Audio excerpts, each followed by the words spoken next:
May tambala na! At eto na sila, ang nag-iisang masugid na tagahanga ni Nicole Yala. Chris Chuper! Kasama ang nag-iisang diehard fan ni Chris Chuper, Nicole Yala! Mula sa Mahiwagang Burnay. Kwento.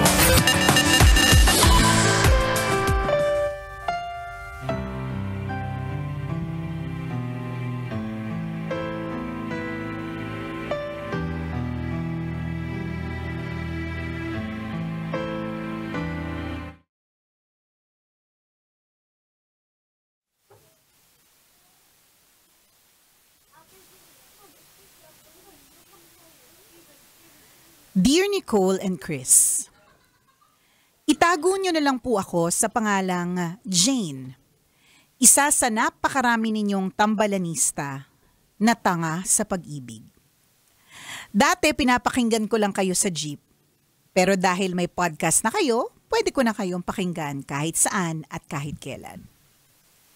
Sumulat po ako para humingi ng payo. Nagsimula ang kwento ko nang makita ko si Hayden sa live streaming ng kaibigan ko. Tahimik, pero ang cute. Breton. Minessage ko siya at nagpalitan kami ng socials. Hindi nagtagal, naging kami. Nung unang buwan namin, walang pagsidla ng saya. Ang sweet kasi niya. Pagkatapos ng trabaho, video call agad kami. Sabay kaming nanonood ng pelikula sa Netflix. Hanggang sa pagtulog, naka-on ang messenger namin. Gusto kasi namin, pagmulat ng mata, isa't isa ang unang makikita. Pero tulad ng pangkaraniwang relasyon, nagkakaroon ng mga tampuhan habang tumatagal. Nagagalit siya kapag hindi ako nakakatawag. Naiinis ako kapag hindi niya nasasagot ang tawag ko. Lalo pa at ang dahilan ay nasa live streaming siya ng ibang babae at nakikipag-inuman pa sa kanila. Hindi man lang niya maiwan kahit saglit para mag-reply o sumagot sa tawag ko. Masaya daw kasi siya doon. Para bang sinasabi niya na hindi na siya masaya sa akin. Nangako siya na magbabago pero hindi naman niya ginagawa. Mahal naman daw niya ako pero hindi niya ako mabigyan ng oras at panahon. Dahil 5 buwan ng ganito ang eksena namin, hindi na maintindihan ng mga kaibigan ko kung bakit paulit-ulit ko pa ding binibigyan ng chance si Hayden.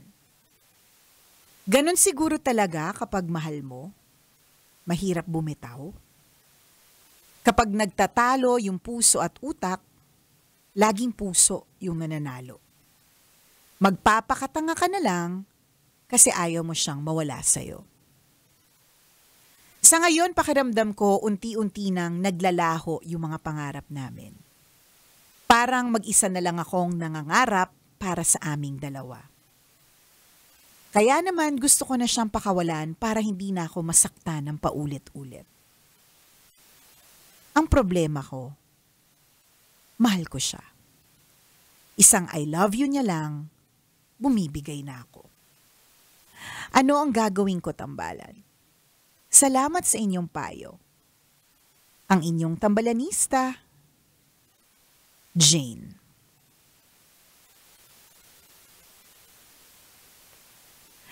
Hi, Jane! Wala si Chris Chuper today. Present si Robin Shena. So, Ayan. POV to ng mga babae. Oo. Ay, wait lang. Marupok ka ba? Wait lang. Yun nga eh. Jane, parang mali na sulat mo yung umere nung umupo ako. Kasi gets mo siya. Oo. Marupok, no? Siguro on top of my head, ang sasabihin ko, isagad mo lang. Ay, talaga ba? Ubusin mo lang. Ganon. Oo. Asa marupok. Or feeling ko, paano ba? Ikaw ba? Ako oo. Uubusin din. Marupok, pero kapag ka nakikita ko, grabe yung mga pa-close up sa amin. Buti, lakas ng ilaw dito, makinis kami. Oo, marupok din. Ano ako in love ako sa konsepto ng pag-ibig. In love ako sa Hopeless love. romantic. Oo, hopeless romantic Ayan. talaga ako. Ako yung mga tipong ako yung perfect na target market na mga K-drama. Yan, ako yan. Ako yung tipong bata pa lang ako kapag nakakita ko ng lalaki tapos crush ko siya, literal nagsuslow motion yung paligid. May ganun ako. Oo. Gustong-gusto ko yung konsepto ng love. Kaya kung tinatanong mo talaga kung marupok, oo, marupok. Pero, siguro dahil na rin sa because of the years at saka because of the many times na ako ay naloko. At the experiences. Oo, because of the experiences, masasabi ko na na hindi ko sasabihin sa kanya yung sinabi mo. Bata ka pa kasi. Marami pang enerhiya. Correct eh. Bata ka pa kasi. Alam mo yon, I think I would have said the same kung ka-age kita. Mga 27. Pero ako parang, parang siguro kasi 14 years nang married. Tapos as a tita, as an ante, ang sasabihin ko talaga, halatang-halata naman te. Hindi ka masyadong binibigyan ng panahon. Mas importante pa yung live streaming ng ibang tao. Oo Tapos, nga. go ka pa rin sa kanya. Ano na? Very anting Diba? Oo. Very titang reaction. Pero I perfectly understand your point of view na na parang isagad mo pa. Hindi niya sinabi kung ilang taon siya. Exactly. It would make all the difference. Kung ka-age ka niya, magigets ka namin. Totoo. Kung magka-age kayo. Oh, it comes with age din talaga. Na siguro kung medyo mas bata ako, feeling ko nga mas sagad pa. Masagad pa. Oo. 'Di ba? Kasi may ganun tayong klase ng feeling na parang ibibigay natin ng lahat. Totoo naman din 'yun. Maganda din naman 'yun. Kaya lang syempre, maganda ding mahalin natin ang ating sarili. Totoo 'yan. Alam mo, sabi ng isa kong kaibigan na advocate siya ng mga causes of for HIV, mga ganon na talagang tumutulong siya. Ang lagi niyang sinasabi, ang number one na parang reason kung bakit tinatamaan ng STD yung mga tao ay dahil sa low self-esteem.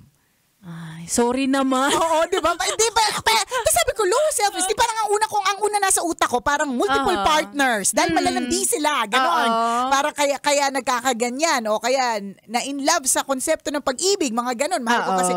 Pero ang sabi niya, to analyze it daw, low self-esteem. Kasi daw, pag mababa daw yung pagtingin mo sa sarili mo, kahit na ang binibigay niya, kahit na, kunyari, let's say, kung sa tungkol sa mga eme-eme, 'di ba? Kahit walang protection, okay na, sayang eh. Tama. Booking din kasi kesa wala. Pero kapag ka medyo may pag-angat ka ng tingin sa sarili mo, ay hindi ako mapayag. Walang protection, 'di ba? Hindi man lang nagpa-test, 'di ba? Hindi. Makakahanap ako ng iba na alam kong gusto na may protection. Oo, 'di ba? Na gusto na nag-iisip parang gano'n. Pag kasi mababa daw yung self-esteem o yung tingin sa sarili, carry na. Totoo. Okay na din to kaysa wali booking. Ganon. Actually, ngayon ko nga lang din na-realize, no? Kasi kapag... Yes, di ba, come to think of it, oo nga, no? Kapag mababa yung self-esteem mo, naghahanap ka ng validation mula sa ibang tao. So, tatanggapin mo na lang kung ano lang yung kaya nilang ibigay sa'yo. Kahit na sa totoo lang, you deserve so much more. Ayan. So, yun yung sinasabi ko dito kay Jane. Na parang feeling ko, yes, gets namin yung mahal mo siya. Briton, kung ano man yung sukat niya. Sukat ng Briton na hindi mo makalimutan. British ba naman? Diba? Tsaka lang, ang ganda ng lahi nyo niyan pag nagkatuluyan. Ay, sa truths. Diba? So talagang, at saka mahal mo. Gets naman natin. Kaya lang, syempre, yun lang yung binabato sa'yo ng Briton na klase ng pagmamahal eh. Bare minimum. Correct. Kaunti lang. Totoo. Kaunti lang yung binabato sa'yo. So, okay ka na ba dun sa ganun na kaunti lang? Isipin mo, diba, pinaprioritize mo siya. Pero ang tingin niya sa'yo, second lang. Totoo. Inuuna mo siya, tapos ikaw pangalawa lang sa kanya. Tapos hindi nanonood ng live streaming mo, pero sa iba, Correct, di ba? Di ba naman ako mag-reply? Pero sa'yo, kasi mahalaga daw sa kanila. Ano sabi nung guy, nung Briton? Mahalaga kasi sa akin to eh. So ikaw hindi ka mahalaga. Pero okay lang sa'yo. Bakit? Kaya ako bigla naalala yung low self-esteem. Kasi baka maaaring ang kailangan mong gawin, medyo iangat mo naman yung pagtingin mo sa iyong sarili, girl. Di ba? Gets ko yung sinabi mo kanina, Robin, na pwede mong isagad, pero hanggang anong oras po? Di ba? Kailan? Hindi na nga ako sa kailan. Anong oras yan? Hanggang oras yan? Today. Kaya ba today? Hanggang anong oras tayo dito? Di ba? I think dapat mag-set ka lang din ng kung gusto mo pang itodo para at least masabi mo sa sarili mo na hindi ako talaga nagkulang. Oo. 'Di ba? Ibinigay ko lahat at gusto ko naman. Bigyan mo lang ng bigyan mo lang din ng taning. Totoo. At saka siguro isa pang magandang side na pwedeng tignan. Tignan mo rin kung saan ba nanggagaling, bakit gusto mo siya. Oo. Baka kulang ka lang din talaga ng pagmamahal sa sarili mo, 'di ba? At kapag ginawa mo 'yun na medyo mag-focus ka muna sa sarili mo, baka higit pa dun sa Briton yung makuha mo in the end. Baka diba? na pala French. Oh, di ba? Na French nakakatapos na manalo ng gold sa Paris Olympics. Di ba? Mga ganong eklavu. So, sa tingin ko, Jane, yun yung medyo kailangan mo i-focus. Yung sarili mo. Kung paano mo mas mamahalin muna ang sarili mo. Or, ang isa namang, ako naniniwala din naman ako sa love on the rebound. Or yung kailangan maghanap ka lang din ng mga ibang mga... Panakit-butas, parang ganon. Parang option lang din. Kasi ang Pwede hirap, naman. Kasi ang sa akin, ang hirap makalimutan isang tao pagka walang kapalit. Pampalit. Masakit mang pakinggan yung rebound. Pero yung kapag ka meron ka kasi pang ibang mga options, may isip mo na, okay, ba't ako nagsisettle dito? Meron naman pa pala, ba't ako nagsisettle sa tuyo? Meron naman palang basa. Yeah. Sa true. Diba? Lagi akong tuyot dito sa isa eh. Pwede naman palang, diba? Ayan. Magandang eksena. Oo. Actually, napaisip na ako, nabanggit niya ba sa story niya, sa kwento niya? Kung nagkita na sila? Kung nagkita sila. Hindi. Kasi kung hindi, mas madali. Correct. Kasi wala pang naganap. Chok-chok. Wala pang ganong investing. Pero kasi 'di ba sabi mo nga Robin the other day na iba't ibang uri na ngayon ng mga relationship. Baka yung uri ng kanya yung parang intellectual, mental, emotional, gano'n, na hindi kailangan ng physical. Baka may gano'n siya. Baka gano'n ka, tas yung kapartner mo, yung Briton, hindi gano'n sa'yo. Talo din, girl.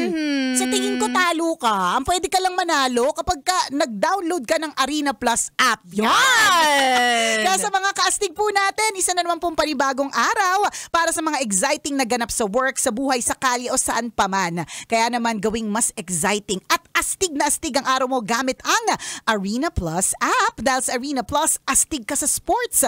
Ang Arena Plus ang tinanghal na Best Sportsbook Operator for 2024 ng Sigma Asia Awards.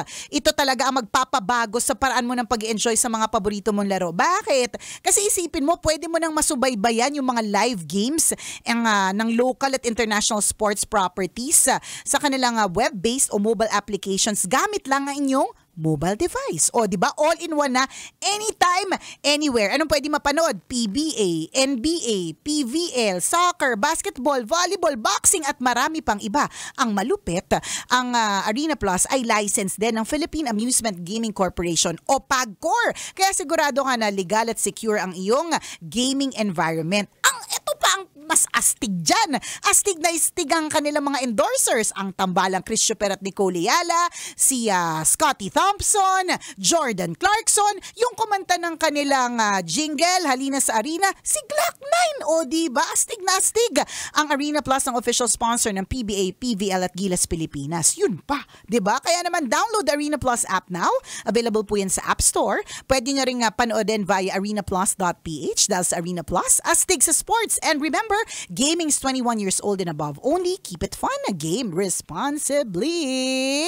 Yan. So, baka kailangan may ibang options na astig, di ba? Totoo. Hindi naman sinasabing manlalaki, pero kasi ang binibigay sa'yo, di ba, ang liit lang. Ang liit ng bato sa'yo. Tapos, yung ano mo sa kanya, yung bigay mo yung sa kanya. Yung investment mo, ang laki. Sobra. Siya wala naman. Tapos, di ba, halatang halata. Alam mo talaga, bulag tayo pag nasa loob tayo ng sitwasyon. Yeah. Yung lahat ng tao sa paligid sinasabi ng tanga ka, tapos hindi mo gets. Sabagay. Di ba? Totoo nga naman. Ganun talaga. Nakakabulag po talaga, nakakatanga po ang pag-ibig. Apakarami po namin kakilalang matatalino. Oo. Huwag na tayo lumayuma. Okay. Tayo na lang. Lahat ng nanggagaling na advice sa atin, galing sa experience. Correct. Lalayo pa ba? Lalayo pa ba tayo? Yung nakapag-aral naman, inalagaan naman ng husto ng mga magulang, pero pagdating sa lalaki, tiklop. Ano ba naman yan? Ay, nako, pukpok sa rupok. Correct. Sa True Lalo Talangalong Eklabo, ang tanong, ito bang Grab driver na nakatutok sa atin ngayon na pinapabati na ating bossing na si Sir Ivan? Ay. Si Kuya Grab driver na Relin Panganiban ang pangalan. Marupok ka ba, Kuya? Ay, Sir Relin. Sir Relin, ha? Dapat kung magiging marupok ka lang na pag sinabing mag-love radio lang. Oo. Ganun. Tsaka dun sa walang sabit. Ayun. Diba? Yan tayo eh. Ang dami nagsasabit. Kasi marupok sila. Huwag Oo. ganun. Lalo na tatandaan po ninyo kung meron pong mga anak, may pamilyang masisira. Yes. Diba? Huwag po tayong ganun. Yung pagiging marupok, nakaw. True. At saka don't settle for less. Diba? Jane, ha? Sipin mo, ha? Ang bato ng Briton sa'yo, bare minimum, tapos ikaw, maximum level? Sa true. Oh, may mali tayo dyan, friend. Kailangan pa bang i-memorize yan? Basic! Muli ako po ang kumikinang ina mo na si Nicole Yala na namimiss si Chris Chuper, pero so happy na kasama si... DJ Robin Siena. Kailangan pa bang i-memorize yan? Love Radio. Basic!